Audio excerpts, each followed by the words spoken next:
Hi friends, welcome back to my channel. ఈ స్టోరీకి writer SNMR Sridhar గారండి. శ్రీధర్ గారి అన్ని స్టోరీస్ కి కాపీరైట్స్ వర్తిస్తాయి. ఆయన పర్మిషన్ లేకుండా యూట్యూబ్ లోనే కాదు మరే ఇతర సోషల్ మీడియా నెట్వర్క్ లో కూడా ఆయన స్టోరీస్ ని అప్లోడ్ చేయడానికి వీల్లేదు. దయచేసి అలా చేయకండి ఫ్రెండ్స్. అలా చేస్తే లీగల్ గా చాలా ప్రాబ్లమ్స్ ఫేస్ చేయాల్సి వస్తుంది. అలానే ఈ స్టోరీస్ చదువుతున్న వాళ్ళైనా వింటున్న వాళ్ళైనా మీరు మరే ఛానల్లోనైనా శ్రీధర్ గారి స్టోరీస్ ని చూసినట్లయితే వెంటనే నాకు కామెంట్ బాక్స్ లో మెసేజ్ చేయండి. ఇది పూర్తిగా రైటర్ శ్రీధర్ గారి ఛానల్ అండి. కేవలం ఆయన స్టోరీస్ మాత్రమే ఇందులో ఉంటాయి. కానీ కొంతమంది పేర్లు మార్చి వేరే ఛానల్స్ లో ఆయన స్టోరీస్ ని అప్లోడ్ చేస్తున్నారు. మీరు అలా చూసినట్లయితే నాకు మెసేజ్ చేయండి. ఇక లైట్ చేయకుండా వీడియోలోకి వెళ్ళిపోదాం ఫ్రెండ్స్. ఎస్ఎన్ఎంఆర్ శ్రీధర్ గారు రాసినటువంటి శిఖర 31వ భాగం. హలో శిఖ, ఎలా ఉన్నావు అని పలకరించాడు ఫోన్ చేసి శిఖరను సాత్విక్. బాగున్నాను. ఎగ్జామ్స్ ఎలా రాస్తున్నావురా? సూపర్, రేపటితో అయిపోతాయి. రేపు ఈవినింగ్ వస్తాను. అది చెప్పడానికే ఫోన్ చేశానంటే. అలాగా, పోనీలే, నీ కష్టానికి ఫలితం వస్తే అంతకంటే ఏం కావాలి అంది శిఖర. నవ్వి, ఇంకేంటి ఆఫీస్లో ఎలా ఉంటుంది అని అడిగాడు. ఆఫీస్లో సిద్ధుతో తనెంత ఇబ్బంది పడుతుందే ఒక్క క్షణం చెప్పేయాలనిపించింది. కానీ తన స్టడీస్కి ఇబ్బంది అవుతుందని ఆగిపోయింది శిఖర. అంతా బానే ఉందిరా. మొన్న సుష్మా సమీర వచ్చారు సౌర్యని చూడ్డానికి.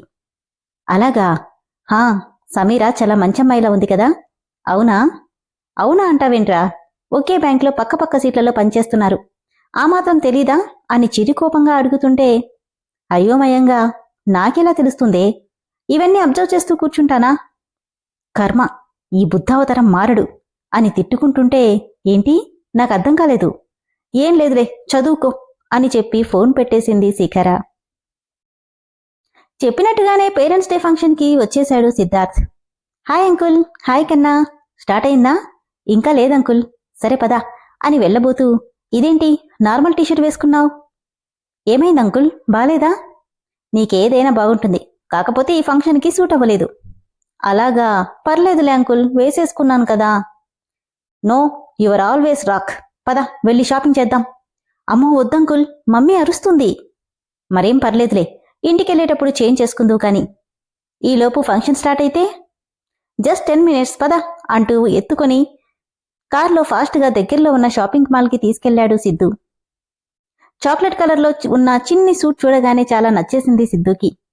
ఇమ్మీడియట్గా దాన్ని శౌర్యకి వేసి నీట్గా రెడీ చేశాడు. వావ్, ఇప్పుడు సూపర్గా ఉన్నావు. కానీ అంకుల్, నువ్వు కూడా సేమ్ ఇలాంటి డ్రెస్సే వేసుకోవచ్చుగా. అప్పుడు మనిద్దరం ఫాదర్ అండ్ సన్ అంటే నమ్మేస్తారు. Are you sure? అవునంకుల్, మీకు కూడా ఈ కలర్ చాలా బాగుంటుంది అని శౌర్య అంటుంటే, ఓకే అని తను కూడా సేమ్ అలాంటి సూట్ తీసుకుని ట్రయల్ రూమ్లో రెడీ అయి వచ్చాడు సిద్ధు. లెట్స్ గో అంటూ చేయి చాపి శౌర్యని తీసుకుని డైరెక్ట్గా స్కూల్కెళ్ళిపోయాడు. అవును, మీ మమ్మీ రాకుండా ఏం చేసావురా? యాక్చువల్గా మమ్మీ పేరెంట్స్ డేని మర్చిపోయింది, అందుకే నేను కూడా చెప్పలేదు అన్నా. ఇంతలో స్కూల్ రావడంతో కార్ పార్క్ చేసి లోపలికెళ్ళాడు. వాళ్ళ ఫ్రెండ్స్ అందరూ ఒకే డ్రెస్లో వచ్చిన ఇద్దరిని వింతలా చూస్తుంటే, అంకుల్ మీరు కూర్చోండి, నేను మా ఫ్రెండ్స్కి డౌట్ రాకుండా కవర్ చేస్తా. నవ్వి ఓకే అని లెగ్స్ క్రాస్గా వేసుకుని మొబైల్ ఓపెన్ చేశాడు. రే శౌర్య, ఆయనెవర్రా? ఆయనెవరు అంటారేంటి, హీఈస్ మై డాడ్ అనగానే అందరూ ఒకేసారి వాట్, అతను మీ డాడీనా? కానీ ఆ అంకుల్ రోజు నీతో గొడవపడే అంకుల్ కదా అన్నాడు ముఖేష్. కాదు, ఆయనే మా డాడీ. అలాగా, మరి నాకెప్పుడు చెప్పలేదు? అదేంటంటే పెద్ద సీక్రెట్. మా మమ్మీ డాడీ గొడవపడి విడిపోయారు, ఇప్పుడు కలిశారు. అప్పుడు నాకు తెలీదు కాబట్టి గొడవపడ్డాను. ఇప్పుడు నా కోసం ఇద్దరం కలిసిపోయారు. అలాగా? అవును, కావాలంటే చూడండి, ఇద్దరం ఒకే డ్రెస్ కూడా వేసుకున్నాం అని శౌర్య గొప్పగా చెప్తుంటే, నిజమే, ఆయన మీ డాడ్నే, పైగా అచ్చం నీలాగే కూడా ఉన్నాడు. మా డాడీ నాలాగా ఉండక నీలా ఉంటాడా? నన్నెప్పుడు ఏడిపిస్తారు కదా, మీ డాడీ ఎక్కడా అని. అదిగో, he's my dad, Siddharth Varma అనగానే, మీ డాడ్ చాలా హ్యాండ్సమ్గా ఉన్నాడు అన్నారు ఫ్రెండ్స్ అందరూ. నవ్వుతూ అక్కడి నుండి సిద్ధు దగ్గరికి వెళ్ళిపోయాడు శౌర్య. వాణ్ణి ఒళ్ళో కూర్చోపెట్టుకుని, మాట్లాడావా మీ ఫ్రెండ్స్తో? ఓ అని చెవిలో మెల్లిగా, అంకుల్, మా ఫ్రెండ్స్కి మీరు చాలా బాగా నచ్చారంట. అవునా? హా. వాణ్ణి ముద్దు పెట్టుకుని, నువ్వు హ్యాపీ కదా నాన్నా? చాలా హ్యాపీ అంకుల్ అంటుండగానే ఇంతలో ప్రోగ్రాం స్టార్ట్ అయింది. క్లాస్ వైజ్గా గేమ్స్ అండ్ యాక్టివిటీస్లో వచ్చిన వాళ్ళకి ప్రైజెస్ ఇవ్వడం స్టార్ట్ చేశారు.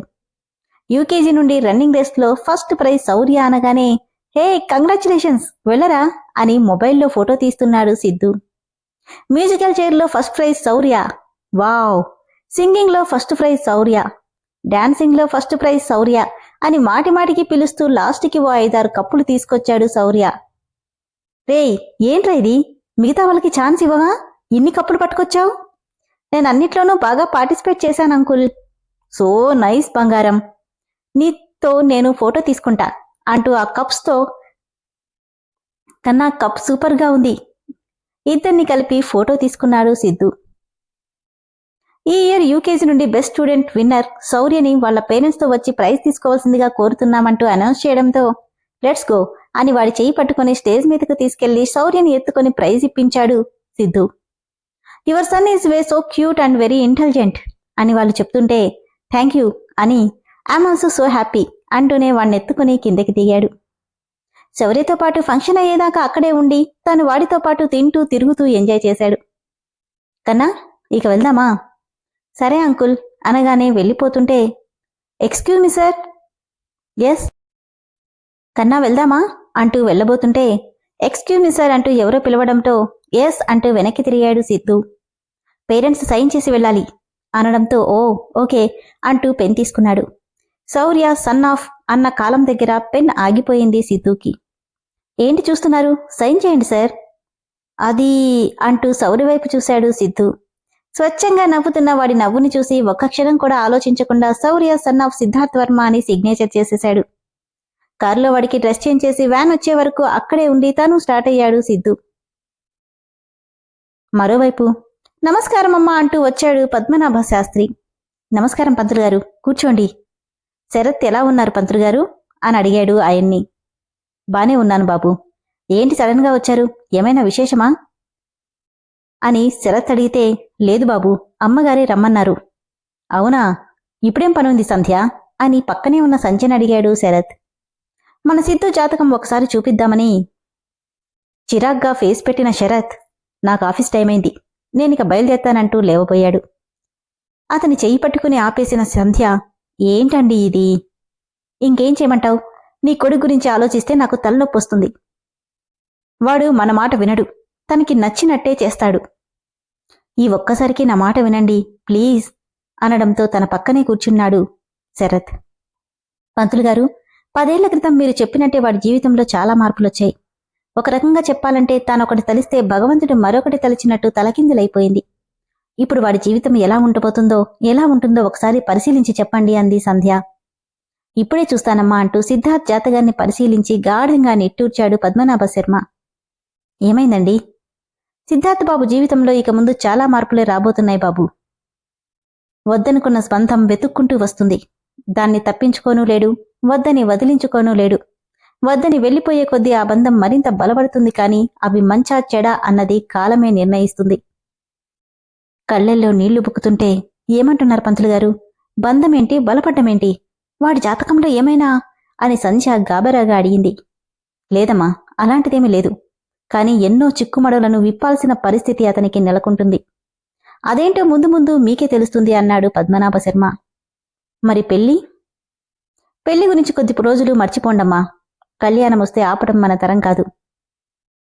కాని తను అనుకున్న వాళ్లనే నమ్మద్దని చెప్పండి. ఇక నేను వస్తానని బయలుదేరాడు సిద్ధు. ఏంటండి ఈయన ఇలా చెప్పి వెళ్లారు? సంధ్య, నీకు చాలాసార్లు చెప్పాను, వాళ్ళు చెప్పిన ప్రతిదీ జరగాలని లేదు. కాని సిద్ధు విషయంలో ఆయన చెప్పిన ప్రతి ఒక్కటి జరిగిందండి. అందుకే నాకు భయంగా ఉంది. వాడి విషయంలో నిన్ను మాత్రం నేను మార్చలేకపోతున్నాను సంధ్య. ఏం కాదులే, మనమెటు బెంగళూరు వెళ్తున్నాగా, టెన్స్ అవ్వకు అని చెప్పి వెళ్ళిపోయాడు శరత్. ఆఫీస్ నుండి ఇంటికొచ్చిన శిఖరకి టేబుల్ మీదున్న కప్స్ని చూడగానే ఓహో, ఈరోజు శౌర్య పేరెంట్స్ డే ఫంక్షన్ కదా, ఇలా మర్చిపోయానేంటి అనుకుంటూనే శౌర్య అని కేకేసింది. తలోంచుకొని సైలెంట్గా నిలబడ్డాడు. వాడి ముందు నీస్ మీద నిలబడి సారీ నాన్నా, పేరెంట్స్ డే గురించి మర్చిపోయాను. ఏంటి, మమ్మీ మీద కోపం పోలేదా? కన్నా, నాకు నువ్వు నీకు నేను తప్ప మనిద్దరం ఉన్నాం కదా, మళ్ళీ డాడీ ఎందుకు చెప్పు?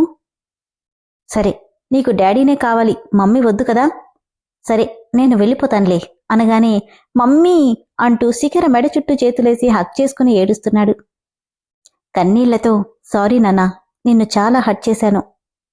నేను కూడా సారీ మమ్మీ, ఇంకెప్పుడు నిన్ను డాడీ గురించి అడగను. వాణ్ణి దూరం జరిపి గుడ్ బాయ్ అని, ఈ కప్స్ అన్నీ నీవేనా? హా, వెరీ గుడ్ బంగారం, ఈ హ్యాపీ మూమెంట్లో నిన్ను బయటికి తీసుకెళ్తాను, సరేనా? Thank you mummy.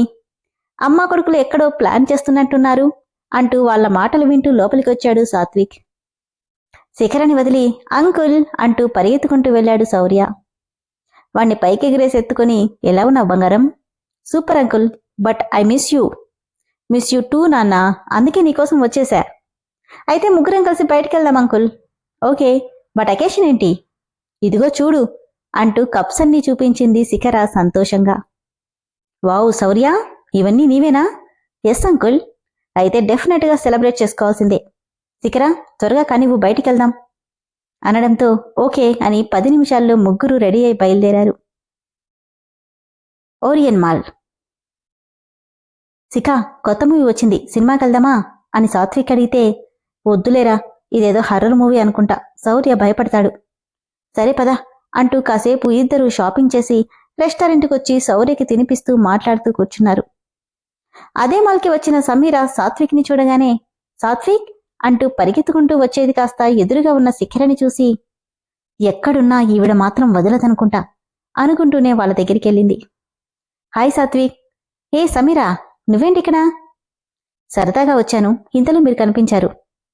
అలాగా, కూర్చో సమీరా అని శిఖర అంటే, థ్యాంక్ యూ అంటూ కూర్చొని ఎగ్జామ్స్ ఎలా రాసావని అడిగింది సాత్విక్ని. బానే రాశాను. ఈసారి నీకు మిస్ అవ్వదు సాత్విక్, డెఫినెట్గా నువ్వే సెలెక్ట్ అవుతావు.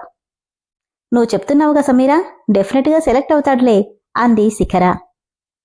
నవ్వి బ్లష్ అవుతూ సాత్విక్ వైపు చూసింది సమీర. వాళ్ళిద్దరికీ స్పేస్ ఇవ్వాలనుకున్న శిఖర, సాత్విక్ మీరు మాట్లాడుతూ ఉండండి, నేను శౌర్యను ప్లే జోన్లో ఆడిస్తుంటానంది. నేను కూడా వస్తానని లేవబోతుంటే, నువ్వొచ్చి ఏం చేస్తావు? సమీర పాపం నీతో ఏదో మాట్లాడదామని వస్తే ఇలా వెళ్ళిపోతే ఏం బాగుంటుంది? అది కాదు శిఖ, నేను... ఇంకేం లేదు, మీరు మాట్లాడుతుండండి, కాసేపు ఆడించొచ్చేస్తానంటూ వెళ్ళిపోయింది బాబును తీసుకుని శిఖర. ఇదేంటి ఇలా వెళ్ళిపోయింది, ఈ అమ్మాయితో నేనేం మాట్లాడాలి అని సాత్విక్ అనుకుంటుంటే, ఇక చేసేదేమీ లేక ఇబ్బందిగా సమీరతో మాట్లాడుతూ కూర్చున్నాడు సాత్విక్. భూమి గుండ్రంగా తిరుగుతుంది అన్నట్టుగా అదే మాల్కి ఫ్రెండ్స్తో మూవీ చూడ్డానికి వచ్చాడు సిద్ధార్థ్. అయితే మొత్తానికి ఆ బుడ్డోడికి ఫాదర్గా యాక్ట్ చేసి వచ్చావన్నమాట అని కుమార్ అంటుంటే, హా, బట్ ఆ కాసేపు వాడి కళ్ళల్లో ఆనందం చూడాలి. పాపం, తండ్రి ప్రేమ కోసం వాడెంత అలమటిస్తున్నాడో. నిజమేరా, కానీ దీనివల్ల నీకేం ప్రాబ్లం వస్తాయో ఏంటో అని సుజీ అంటే, ఏం రావులే అంటూ వెళ్తుంటే సెకండ్ ఫ్లోర్లో సాత్విక్ కనిపించడంతో నలుగురు అక్కడికెళ్లారు. అరే సాత్విక్ అనుకుంటూ వెళ్ళి హాయ్ సాత్విక్ అంటూ చనువుగా భుజం మీద చెయ్యేశాడు సిద్ధు. హే సిద్ధు, చాలా రోజులకు ఏమైపోయావు? నువ్వు స్టడీస్లో బిజీ కదా, అందుకే డిస్టర్బ్ చేయలేదు అని సిద్ధు అంటే, ఎలా ఉన్నావు సాత్విక్ అంటూ పలకరించారు మిగిలిన వాళ్ళు. నీ బిర్యానీ గురించి మావాడు గొప్పగా చెప్పాడు, ఈసారి మాకు కూడా టేస్ట్ చూపించాలి, ఎప్పుడు రమ్మంటావు?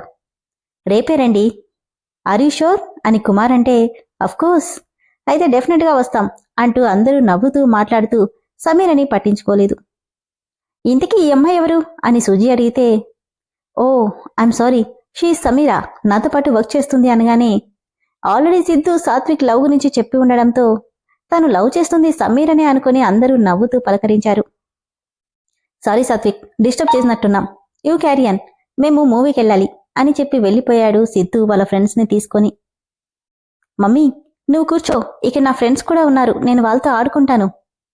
ఓకే నాన్న, నేనిక్కడే ఉంటాను అని చెప్పి మొబైల్ చూసుకుంటూ నడుస్తుంది శిఖర. ఆ సమీర చాలా బాగుందిరా, సాత్విక్కి పర్ఫెక్ట్ మ్యాచ్లా ఉంది అని సుజీ అంటుంటే, బట్ నాకెందుకో షీఈ్ నాట్ కరెక్ట్ అనిపిస్తుంది అన్నాడు సిద్ధు. అదేంటి, కరెక్ట్ కాకపోవడమేంటి అని వెంకీ అడిగితే, maybe he deserved better, but తనంటే సాత్విక్కి చాలా ఇష్టం, తన గురించి చెప్తుంటేనే కళ్ళల్లో సంతోషం కనిపిస్తుందో అంటున్న సిద్ధుకి శిఖర కనిపించింది ఎదురుగా. రేయ్ మీరెళ్ళండి, నేనిప్పుడే వస్తాను. ఎక్కడికిరా? వస్తాను వెళ్ళండి అని చెప్పి వాళ్లను పంపించేసి శిఖరికి ఎదురుగా రావడంతో మొబైల్ చూస్తున్న శిఖర ఎదురుగా చూసుకోకుండా సిద్ధుకి డాష్ ఇవ్వడంతో మొబైల్ కింద పడిపోయి తను వెనక్కి పడబోయింది. ఆమె పడకుండా తన నడుం చుట్టూ చెయ్యేసి పట్టుకున్నాడు సిద్ధార్థ్. విన్నారు కదా ఫ్రెండ్స్, స్టోరీ ఎంత బాగుందో కదా. మొత్తానికి తండ్రిగా యాక్ట్ చేసొచ్చాడు శౌర్య దగ్గర సిద్ధార్థ్. మరోవైపేమో సిద్ధు జాతకంలో ఏవో చిక్కుమడులున్నాయని, బంధాలు వెతుక్కుంటూ వస్తాయని చెప్తున్నారు శాస్త్రి గారు. అవి ఎంతవరకు నిజమనేది తదుపరి ఎపిసోడ్స్లో తెలుసుకుందాం. స్టోరీ అయితే చాలా చాలా ఇంట్రెస్టింగ్గా ఉంది కదా ఫ్రెండ్స్. స్టోరీ నచ్చిన వాళ్ళు ఇమ్మీడియట్గా మెంబర్షిప్లో జాయిన్ అవ్వండి. దానివల్ల మీకు ఎపిసోడ్స్ ఒక్కసారిగా చదివేయడమే కాకుండా నాకు కూడా కొంచెం హెల్ప్ చేసిన వాళ్ళు అవుతారు. Thank you.